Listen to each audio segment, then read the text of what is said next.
Rianxo deu o pistoletazo de saída á 30ª edición da súa tradicional Festa da Xouba, un evento gastronómico e cultural que, dende hai 3 décadas, pon en valor un dos produtos máis emblemáticos da costa galega. O día de onte o municipio galego deu paso á súa recoñecida e anual Festa da Xouba, unha celebración que non só ensalza un produto procedente do mar, senón que tamén dá a coñecer a cultura mariñeira típica de Rianxo. Santiago Páramo, pedagogo que participou no acto inaugural do evento, destacou o especial que é para el este concello. Estou encantado de vir a Rianxo porque fun feliz en Rianxo. Pelei moito, enfadeime moitas veces, pero tuvo algo especial. Primeiro, toda a xente daqui de Cortelvello, que era a xente de cultura, de turismo e demais. Despois a xente rianxeira, que é unha maneira distinta de ser, a pesar dos kilómetros que nos separan, cada pouco ten a súa maneira de funcionar. E traballa en distintos tales, e Rianxo un poquinho máis pausado. A festa ofrece múltiples formas de degustar este peixe, asada, en empanada ou mesmo en escabeche. Unha auténtica homenaxe á gastronomía local e tamén á tradición pesqueira, xa que hai programadas saídas para navegar ou incluso roteiros mariñeiros. Tamén, ademais, como xa se fixo o ano anterior, poderemos desfrutar do Rianxo máis mariñeiro, con roteiros guiados do Museo do Mar e tamén con visitas aos asteleiros Catoira, un dos sobrevivintes da carpintería de Ribeira, que tamén foi tan esencial para o noso concello en tempos pasados, e que agora se fai imprescindible para poder manter esa cultura mariñeira.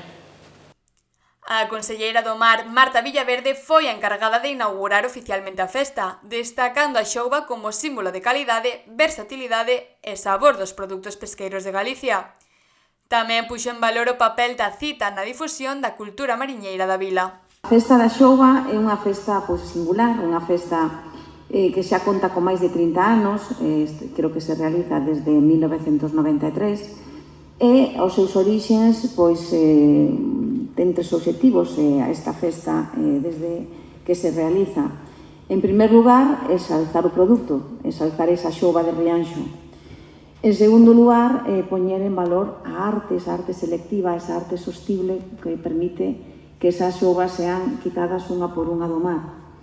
E tamén, formar parte deste amplo tour gastronómico e cultural mariñeiro que é Galicia. Só no último ano, a comercialización da sardiña e xoubas nas lonxas galegas superou as 14.000 toneladas, cunha facturación de máis de 16 millóns de euros. Unhas cifras que reflicten a importancia económica desta especie. A xouba é un dos símbolos da identidade galega. A súa calidade está consolidada e é un peixe que ten un nome xa feito no mercado. Ten unha alta valía tanto culinaria como nutritiva. Está cargada tanto de sustancia como cargada de sabor. É un recurso moi versátil, xa vimos no vídeo, que, pódese preparar de mil xeito, empanada de millo, guisada, fritida, como máis nos guste, eu creo que non hai preparación culinaria que se lle resista. Polo tanto, un produto que nos recorda que cada vez que lle damos un bocado a unha xouba é a máxima expresión do que fora se coñece como a Galicia calidade. O programa inclúe tamén proxeccións do Festival de Cinema Mares de Fin do Mundo, unha mostra comprometida coa defensa do medio mariño e do sector pesqueiro. A Xunta colabora co evento dentro da súa estrategia para fomentar o consumo de peixe e marisco nos fogares galegos. A través de campañas como Galicia sabe amar ou o bono peixe, o investimento en promoción superará este ano os 1,4 millóns de euros.